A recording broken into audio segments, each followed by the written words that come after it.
ተቀበል ወደዚህ ሰሪ ወንዶቹ እኔ እንዳሰራደረኩ በኋላ አንተ እሷ ፈልገህ ነው አይደል? ሱራፌል ረዳህ እንዴ? ሳሚ ሁሉንም ካሳሰረ በኋላ ነበረ ራስን እሰር የተባለው። ቆይ እኔ ምልህ ወንዶቹን ካሳሰርክኝ በኋላ ወንዱን ከዛ እሷኔን እንድታስረኝ እዛም በኋላ አንተ በነጻነት እሷን ለማሰር ነው አይደለም? እዩልህ ዘመዴ፣ እኔም እዚህ ቤት የገባሁትኝ ለመስረቅ ነበረ፣ ግን ደግሞ ልሰርቅ ገብቼ ይኸው ተሰርቄ እዚሁ ቀረው። አንተም ልክ እንደኔው ተሰርቀህ እንደማትቀር ምን ያህል እርግጠኛ ነህ? እናም ይውልህ እንደዚህ አይነት ግፍ ባትሰራ መልካም ነው በማለት ያናግረዋል። ይሄ ሰው ወደ ሞት እየሄደ እንዴት ስለሌላ ነገር ያወራል? በማለት ይውልህ አፍን ትዘጋለህ፣ ዝጋ፣ እግርህን እሰር ወይ አንቺ ሂጂና ቶሎ እሰሪው በማለት ቤዛን ሲያስፈራራት ቤዛ እባክህ ሳሚ ዝም በል፣ እንደዚህ አትናገር እባክህን፣ የያዘው እኮ መሳሪያ ነው በማለት ትነግረዋለች። ቢሆንስ ታዲያ ሳሚ እንደሆነ ቀልዱን ከመቀለድ ወደ ኋላ አላለም ነበር። እናም ሽውጡን ወደ እሷ ሲያነጣጥርባት እባክህን ተረጋጋ ቆይ በማለት ስትመልስለት ሱራፌልና ሳሚ ሱራፌል አፉ ቢታፈንም እንኳን በማለት ድምፁን በማሰማት አቃለው እኮ ይገባኛል ሱራፌል አቃለው ሚስትህን ሌላ ሰው ሊነካብክ ስለሆነ ነው አይደለ እንደዚህ የምትሆነው። እናም አይዞኝ አንተን ካሳሰረኝ በኋላ ነው እኮ እሱም አሁን እኔን እሷ እንድታስረኝ እያደረገ ያለው። እናም ምንም ችግር የለውም አይዞህ በማለት ሱራፌል ቢናገርም የሚሰማው አካል ስላልነበረ ሳሚንም ቤዛ በበኩሏ አሰረችው በኋላ ቤዛ ከነሱ ተለይታ እንድትወጣ ያደርጋታል። በዛን ሰዓት ሱራፌል እጅግ ስሜታዊ የሆነና ቆይ ለምንድን ነው በማለት ሉላም እህቴን ምን ሊያደርጋት ነው የሆነ ነገር ማለ በማለት እሷም መናገር ባትችልም እንኳን ባይኗ ማውራት ትጀምራለች። ከዛም ቤዛን ወደ ታች ይዟት ከሄደ በኋላ ነበረ እንደምንም ብላ ሉላ የሱራፌልን ያፍ ላይ የተደረገውን የታሸገበትን ፕላስተር ካፉ ላይ ታነሳለታለች። እባካችሁ አሁኑኑ እጄን ማላቀቅ እንዳለብኝ አቃለው ቤዛን የሆነ ነገር እንዳያደርጋት በማለት ይታገላል። እጁን እንደምንም ሲታገል ወንበሩን ሲያዞርላት እንደምንም ብላ ሉላ የሱራፌልን እጅ ትፈታለታለች። ከዛም እጁ ከተፈታለት በኋላ እግሩን ከፈታም በኋላ ቆይ ይህ ሰው ምንድን ነው? እባክን ፍታንና ሁላችንም ፈተን ለቤዛ መድረስ አለብን በማለት ሳሚም ይናገራል።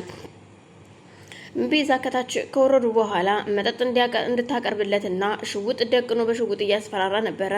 መጠጥ እንድታቀርብለት ቁጭ ብድግ እያለች መጠጥ እንድትቀዳለት ካደረጋት በኋላ እሷም የተባለችውን እሺ እያለች መጠጡን ትቀዳለታለች።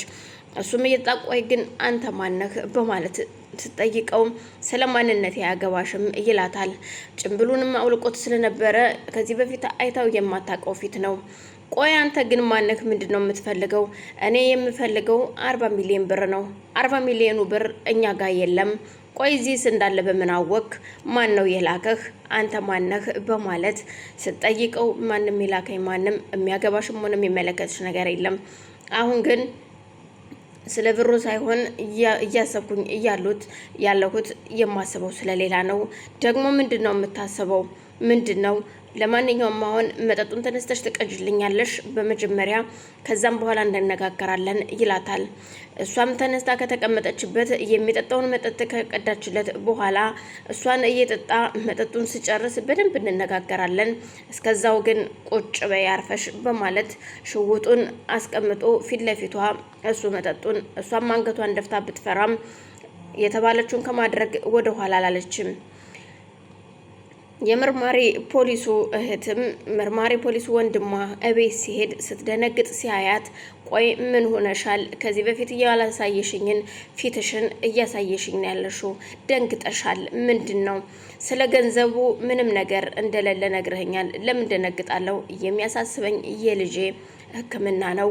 ከዛ ውጭ ሌላ ምን ይኖረኛል ብለህ ታስባለህ? እሱንማ እኮ አንቺ ብቻ ሳትሆኝ ሁላችንም ነን የምንጨነቀው። ግን የሆነ ነገር ሆነሻል እህቴ፣ የሆንሽውን ነገር ልታሳውቂኝና ልትነግሪኝ ትችያለሽ ወይ ቢላትም አረ ምንም አልሆንኩም በማለት እሷ ፈርታና ደንግጣ የነበረው የላከችው የባሏ ጓደኛ እነ ቤዛ ጋር ስለተላከው ነገር እያሰበች ነበረ።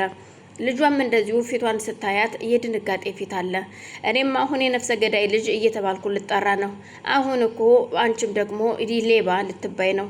ስለዚህ የነፍሰ ገዳይና የሌባ ልጅ ነኝ እኔ ስድል ጣፋንታዬ እስከ መጨረሻ ምን ሊሆን ይችላል በማለት ልጇ ማርታ ለእናቷ ትመልስላታለች።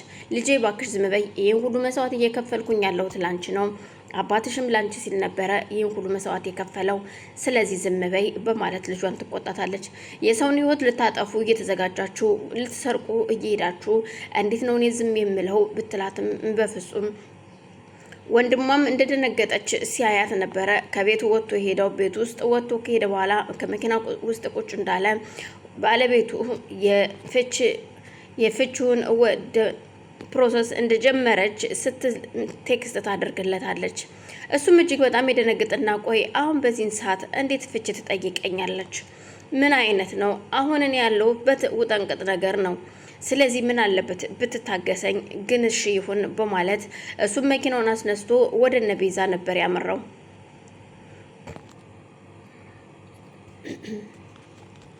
እሱም መኪናውን አስነስቶ ወደ እነ ቤዛ ጋር ሲያመራ እሱም ሲሄድ ከመኪናው ወርዶ የውጭ በር ላይ ይቆማል። ሽጉጡንም ካወጣም በኋላ አይ በማለት በሩን ለመክፈት ካሰበም በኋላ አይ እውነት ስህተት እየሰራው እኮ ነው፣ ለምንድን ነው እንደዚህ የማደርገው? በፍጹም አይሆንም በማለት ቆም ብሎ ብቻውን ካወራ በኋላ ሽጉጡንም ወደ ኪሱ ይመልሰውና ተመልሶ ለመሄድ ያስባል። አሁንም ደግሞ የሆነ ድምጽ ሲሰማ ለመመለስ ይሞክራል። በዛን መሃል ሱራፌልና ሳሚ ሉላም ሁለቱም እጃቸውን እርስ በርሳቸው ስለተፈታላቸው ተነስተው ወርታች እየወረዱ ነበረ። የቤዛን ድምጽ ይሰማሉ። ሁሉም ተንጋግተው ወርታች እየወረዱ ነው። እሱ ደግሞ በፍጥነት ቤዛን ይዞ ለመውጣት ወደ ውጭ እየወጣ ነበረ።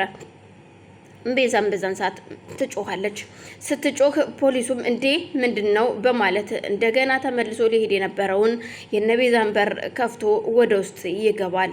ወደ ውስጥ በገባበት ሰዓት ያየውን ማመን ያቅተዋል።